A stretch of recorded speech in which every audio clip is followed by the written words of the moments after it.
Père Clark, pendant qu'on est tous les deux tout seuls, Oui, il paraît que le camp a été acheté en 1938. oui, c'est vrai, en 38, le 8 février 38. Est-ce que vous pourriez nous raconter, pour brièvement, là, c'était quoi les tout débuts de ça?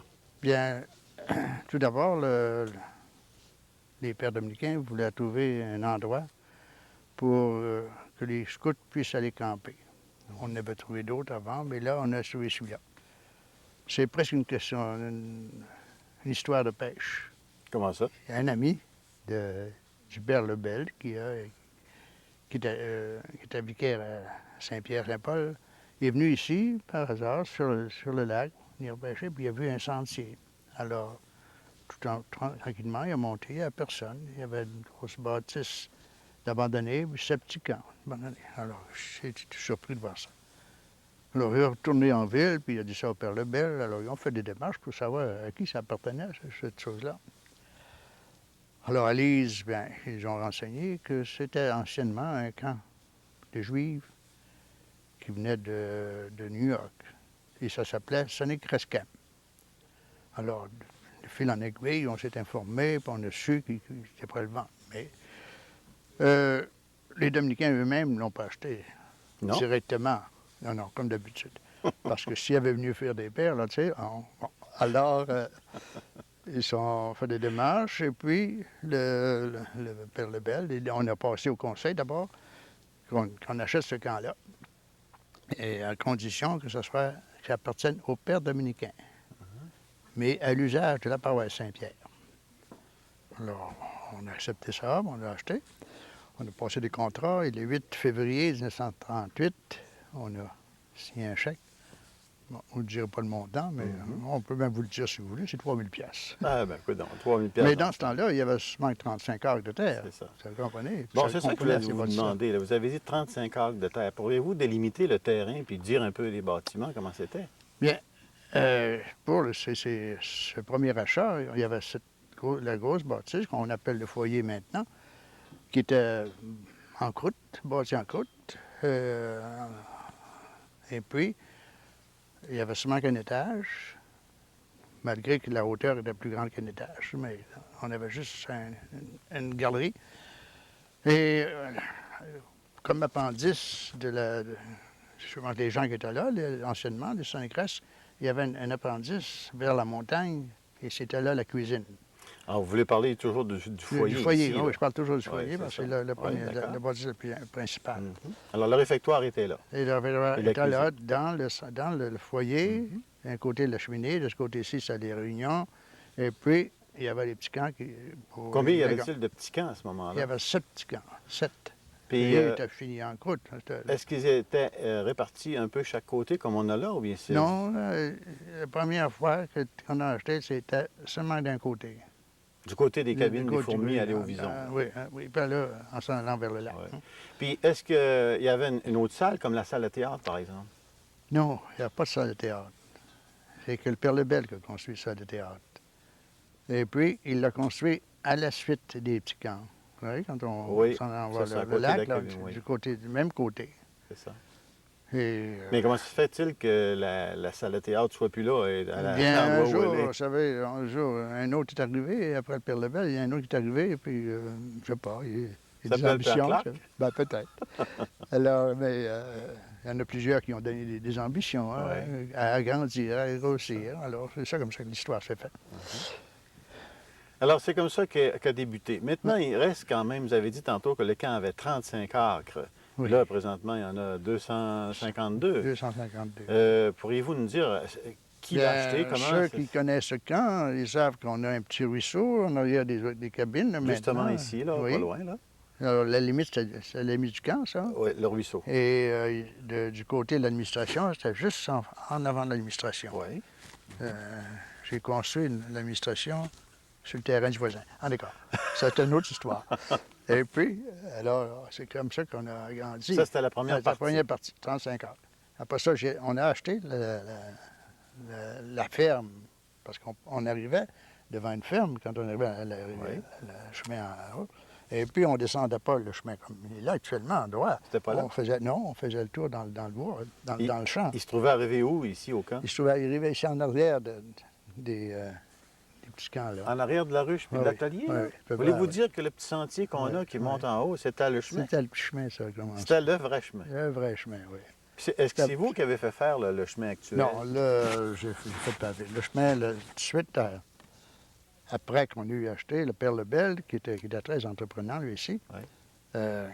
qui s'occupait des scouts, ben, alors, un jour, ben, il a demandé, il a fallu avoir le droit de passage, Oui. mais après le droit de passage, on a demandé le droit de faire un chemin. Bon. Droit. Alors, vous avez fait faire un chemin ici, là. Directement, oui. Directement de la ferme, ici. C'est le chemin qu'on a actuellement. Oui, le chemin qu'on a. Bon, Après c'est ça, pas on beau l'a comme fait. ça, mais... Ben, encore, je ne veux rien, mais ça, c'est... Et puis, mais là, vous me dites que vous avez acheté du terrain jusqu'à la ferme. C'était combien d'acres, ça? Vous en souvenez-vous? Il y avait à peu près 75 à 80 acres. Bon, plus les 32 qu'on avait. Ça veut dire que vous étiez rendu une centaine d'acres. Mais comment se fait-il que le terrain a maintenant 252, bon danse? C'est qu'on a acheté à montagne. Il faut aller à montagne. C'est de là que part l'histoire des pionniers. Oui, oui, l'histoire des pionniers. Alors, on a acheté ça pour être encore plus être chez nous et puis avoir plus de terrain pour le développement. Je vais vous poser une question, mais répondez pas tout de suite. J'aimerais qu'on change de place. On ira devant la chapelle, puis préparer votre réponse. Le camp s'appelait Sunnycrest, et puis maintenant il s'appelle Tekakwitha. Alors j'ai bien hâte de voir qu'est-ce que vous allez répondre qu'est-ce que vous allez répondre à la question. Mais si vous voulez, on va changer de place. On va aller à la chapelle. Ah oui, toujours prêt j'ai toujours été prêt à déménager, moi. Ça fait 47 ans que je déménage.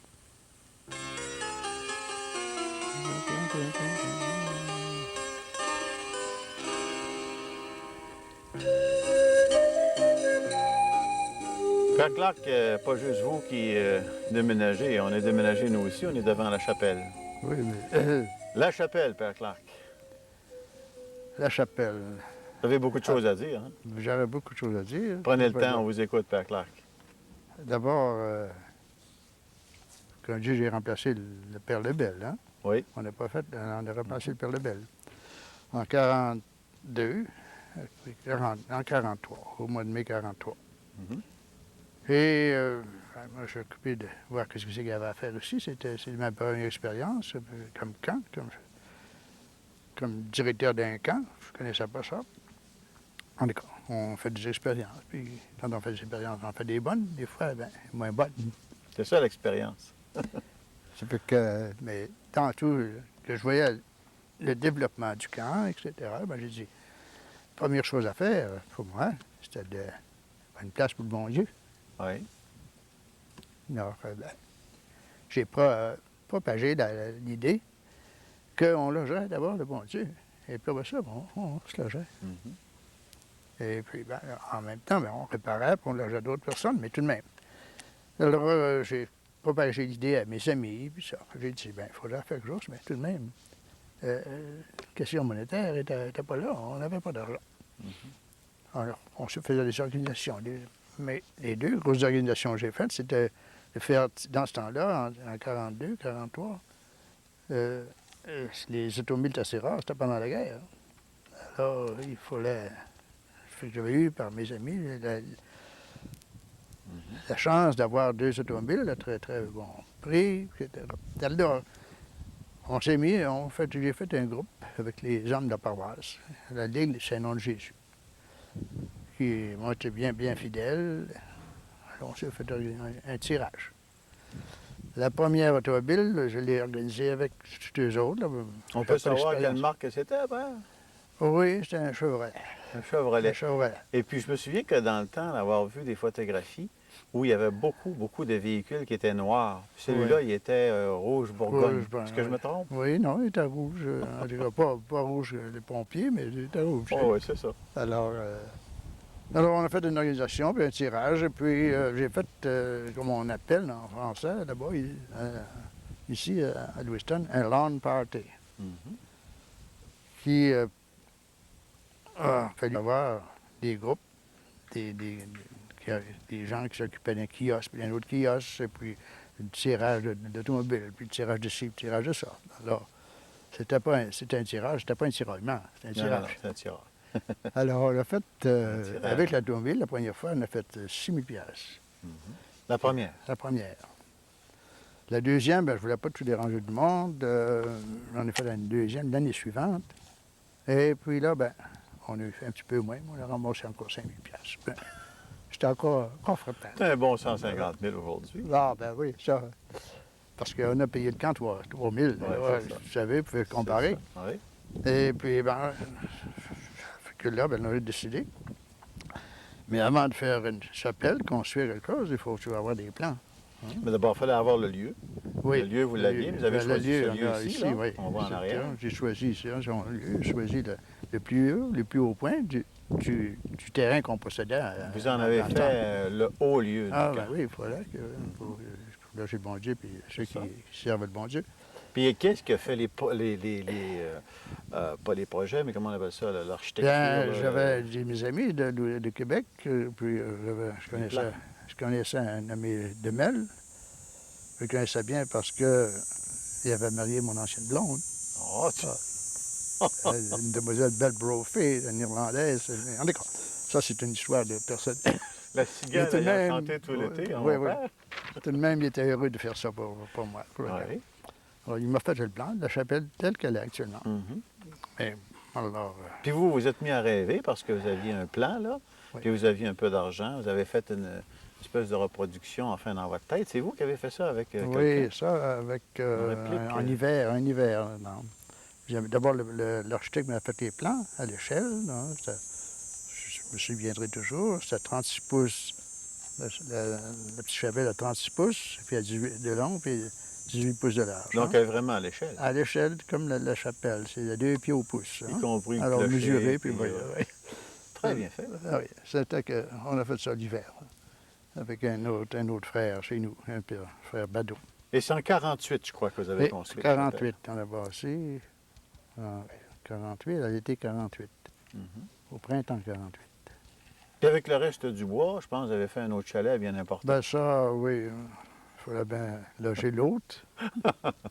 Pas Alors, l'autre, bon Dieu. Non, non, non, non. Alors, mais le bras droit du bon Dieu pour l'œuvre du Ah, camp oui. Capital, hein? Parce que les premières années, ici, je logeais dans le oui. foyer, là, hein, C'est une petite chambre en haut, là, puis tu as connu ça aussi, là. Ah oui, j'ai Hein? connu ça. Hein? Ah oui. Camp director, comme Camp disait, hein? directeur, Ah c'était oui, pas- c'est ça.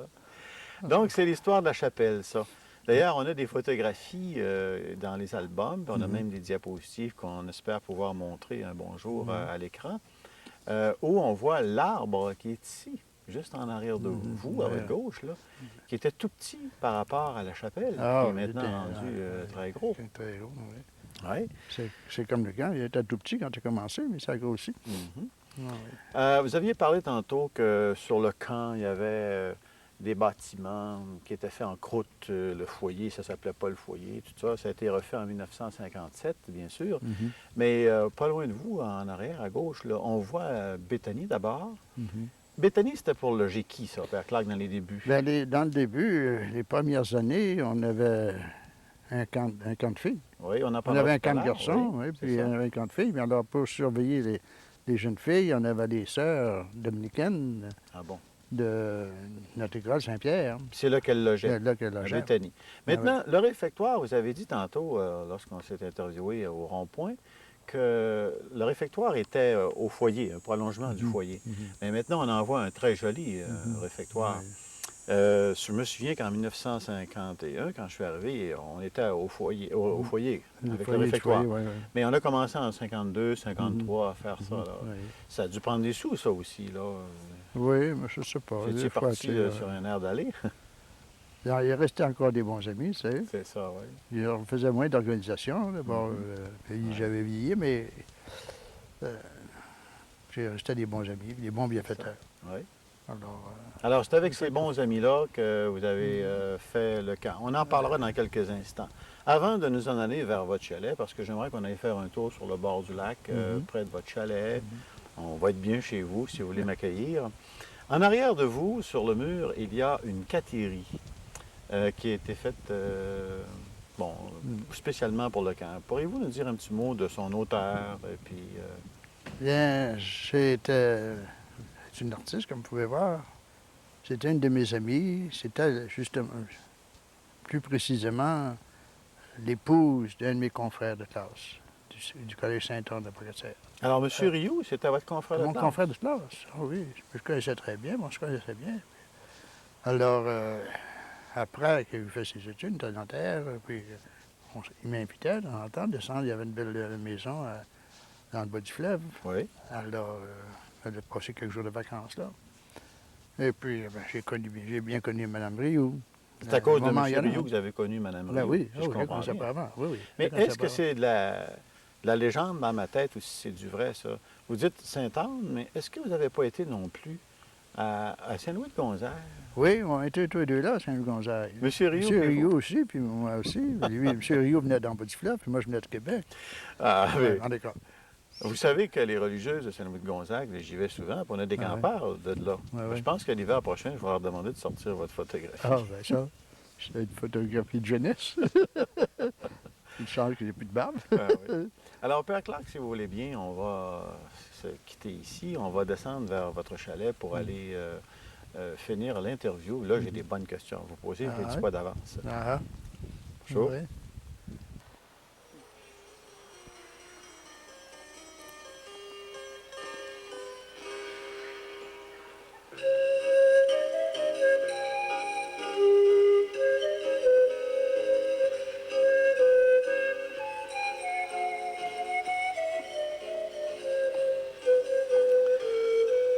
Bon, ben c'est pas tout à fait vrai, Père Clark.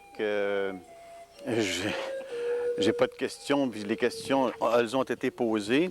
Comment se fait-il que ce camp-là, là, avant que vous arriviez, ça s'appelait Sunnycrest, puis que depuis que je suis arrivé ici, ça s'appelle Tekakwitha? Qui a changé ça? Bien, c'est le père Lebel, qui a été nommé le premier directeur du camp de Calcutta. On est acheté le camp en 38, en 39, 7 février 39. Et là, on ne voulait pas garder ce nom anglais. Alors, le père Lebel avait un de ses frères qui était jésuite et qui s'occupait de la cour de Catherine Tekakwitha, devenir vénérable. Alors, on comprend que c'est dans la famille, alors on en parlait. On dit, pourquoi tu ne l'appelles pas Tekakwitha? Oui, c'est une bonne idée. Je dis, à part ça, ça irait bien dans le milieu. C'est un milieu de plein air, c'est un milieu de forêt. C'est où ont vécu les Indiens, les Méridien, les sauvages. On ne parle pas sauvage, mais et puis, alors, j'ai dit, c'est une bonne idée. Alors, on a commencé à propager le nom de Tekakwitha. Alors, c'est comme ça que c'est venu que c'est devenu le camp Tekakwitha. Et d'autant plus que Catherine Tekakwitha, c'est un nom spirituel parce que Catherine est devenue vénérable, puis qu'après ça, elle a été béatifiée. Et puis aussi, ben, c'est qu'au Québec, il y avait le sanctuaire du camp Tekakwitha. C'est ça, à Ganawagi. Mm-hmm. Alors, c'est ça, oui. On est bien heureux d'avoir eu ce nom-là. Il est assez difficile à épeler, à écrire. Oui. Mais ça, c'est un détail. Maintenant, Père Clark, on a parlé à Miushkadat dans notre interview, du lieu, des bâtiments. On a parlé de la chapelle, on a parlé d'argent, on a parlé de toutes sortes de choses. J'aimerais ça que, près de votre chalet ici, sur le bord du lac, qu'on puisse parler, encore une fois, des débuts, mais des personnes, si vous voulez. Vous avez certainement des personnes qui vous ont aidé dans ça. Vraiment, au point de vue, si on veut parler au point de vue monétaire, il y a une famille qui m'a beaucoup aidé, c'est la famille Marcotte. La famille de Girard, Marcotte? Oui, la famille de le père, Gérard d'abord, et ses sœurs, les sœurs de Gérard. Oui. Et après ça, Gérard, avec sa femme, il Uh-huh. n'a plus d'enfants dans les cas. Alors, au point de vue monétaire, quand on avait besoin de services, quand on avait besoin d'autre chose, il était toujours là. Et puis, il il y avait un gros magasin. Je profitais du magasin aussi. C'est ça, bien sûr. Alors, c'est ça. Gérard, c'est devenu un de vos grands amis, C'est d'ailleurs. mes grands amis, on a voyagé ensemble. Vous avez été en Californie, je me Ouais, souviens, oui, c'est ça. Mais Mhm. c'est ça qui était beau. De d'autres personnes? Oui. Il y a d'autres personnes aussi. À Lewiston? La famille Michel, Raoul Michel, Oui. pharmacien avec sa femme, et puis plusieurs autres. Là, des noms me viennent pas. Ah mon Dieu, je pense au docteur Méthode, moi, hein, que ben j'ai oui, bien connu. c'était méthode. Et puis, surtout, on ne doit pas oublier qu'on ne peut pas oublier. Ah oui. Mademoiselle Marcoux. Oui, c'est ça, Mademoiselle Marcoux, qu'on aura l'occasion d'interviewer, d'ailleurs. Oui, qu'on appelle Val. C'est Alors, ça. les premiers temps, je n'ai pas toujours été très, très précis dans mes affaires, je n'ai pas toujours été très ramassé. Alors, il y avait quelqu'un qui était là pour m'aider, surtout dans la correspondance, dans Ah le temps oui. qu'on recevait des inscriptions. Ah oui, oui, Alors, oui. là, elle a toujours été fidèle, très fidèle à ça. Elle est depuis le début du camp à Valencia, Oui, je crois. depuis le Hein? début du Depuis le camp. début du camp. Elle travaillait chez FEC, C'est ça. mais tout de même, les soirs puis les congés, elle consacrait au camp. Je me souviens pour ma part de lui avoir fait des téléphones pour dire qu'on avait des campeurs de plus, Ah puis oui. elle me disait le nombre qu'on avait, puis elle était secrétaire du camp. Ça, elle était secrétaire. Maintenant, elle est secrétaire émérite, en tout cas. Et puis, il y en a eu d'autres aussi, des Oui. amis, mais surtout Val. Mais il y a un homme à Lewiston qui a travaillé avec vous, parce que des fois, vous en parlez assez souvent, enfin je dis des fois, mais vous en parlez assez souvent, qui vous a aidé à construire le camp au point de vue matériel, avec le marteau, puis la scie, puis M. Monnier. Il y en a un en particulier, M. Monnier, Ludger Monnier, qui était menuisier, homme d'entretien chez les sœurs de l'église, et que j'ai réussi à avoir, pour commencer les premières années, pendant les vacances, à venir au camp de Cacuita. Et puis, 2-3 ans après, là, quand il s'est retiré de ce... Il travaillait 12 mois par année pour le camp de Cacuita. C'est avec lui qu'on a bâti des camps, qu'on a fini des camps. Il restait à la ferme en été, puis il y avait une maison à la ferme. Son épouse était avec lui. Hein? Son épouse était avec lui. Son épouse avec lui, puis sa fille, son fils. C'est ça. Je pense que vous lui devez une fière chandelle. Ah oui, puis il y avait une expression avec lui. Mais le cimetière, il appelait. Ah, il disait souvent un vieux cimetière. Ah oui, je me souviens de ça. Mais ça, c'était indiqué l'homme qui était pénétré. Avec sa visière verte, je le vois encore. Et puis, même, je pense que des fois, il mâchait la gomme quand il était un peu fatigué, puis sa gomme était même verte. On faisait des farces, Lionel et moi, là-dessus. Ah, je me souviens de ça. Et puis, bon, alors, M. Monnier a travaillé ici longtemps? Moi, 18 ans. 18 ans. Mais comment se fait-il? Vous l'avez engagé à plein temps, finalement? Enfin, oui, j'ai engagé à plein temps. Les premiers temps, c'est comme ça a commencé, quand il y avait des choses de bénévolat. Parce que si on n'a pas de bénévolat dans la vie, souvent, on ne peut pas faire tout ce qu'on rêve de faire. Alors, et puis, on n'a pas Bien sûr. la monnaie pour, mais il était... il ne faut pas comparer non plus. Bien sûr. 45 ans, il ne faut pas comparer. Bien sûr. Mais une question qui me chicote, puis je pense qu'il en travaille beaucoup d'autres, c'est comment il se fait.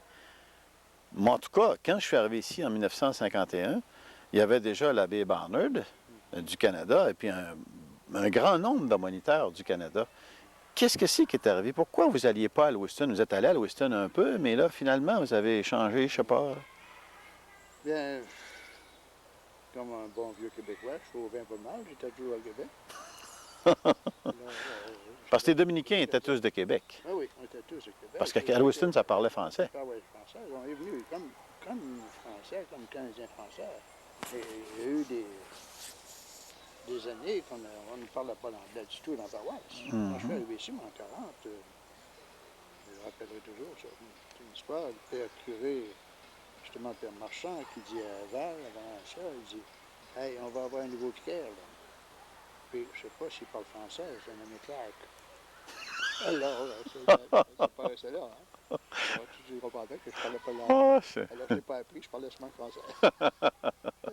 Alors, l'abbé Barnard, donc, est venu, vous avez été chercher au collège Saint-Anne. Saint-Anne. Il vous a aidé, je crois. Là, Non, ça ne fait rien. C'est en 48, je crois, aux alentours, 47, 48.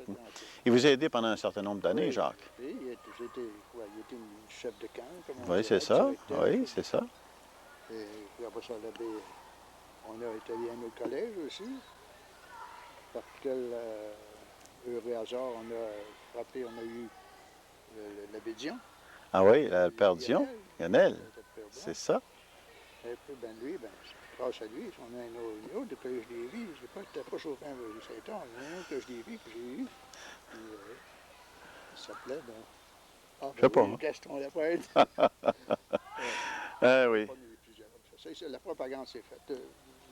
Bouche à oreille. bouche à oreille. Ah, Je pense qu'il faut dire, Père Clark, si on est en 1987, tout le monde le sait. Enfin, dans quelques années d'ici, si on regarde ça, on ne le saura pas. Mais là, je le dis, on est en 87. Et je vous ferai remarquer que ça fait 38 ans, sans arrêt, que vous et moi, on est ensemble cette année. Cet arbre-là en est le témoin, devant votre chalet. On a œuvré ensemble. Et puis, évidemment, on a participé tous les deux à la vente, à la passation, si vous voulez, d'un camp dominicain en 1979 à la corporation du camp des Kakuta, qui actuellement joue son rôle. et la corporation, les premiers membres de la corporation, c'est tous les anciens conseillers, anciens moniteurs du camp. Alors, c'était des gens qui connaissaient l'œuvre du camp, qui voulaient continuer l'œuvre du camp. Je pense que c'est le temps de dire qu'au tout début, moi, quand je suis arrivé, il y avait beaucoup d'Américains qui étaient dans le camp en 1951. Ça parlait anglais, français.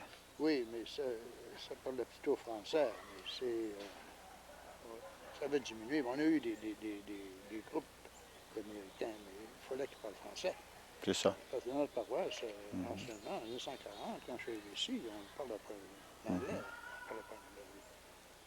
Mais je veux dire, dans l'Église même, il n'y avait pas de sermon en anglais. Maintenant, en anglais, qu'est-ce que vous voulez? Donc, deux moniteurs américains un peu, là, des frères, et puis bon, du monde comme ça, vous êtes venus chercher des moniteurs canadiens.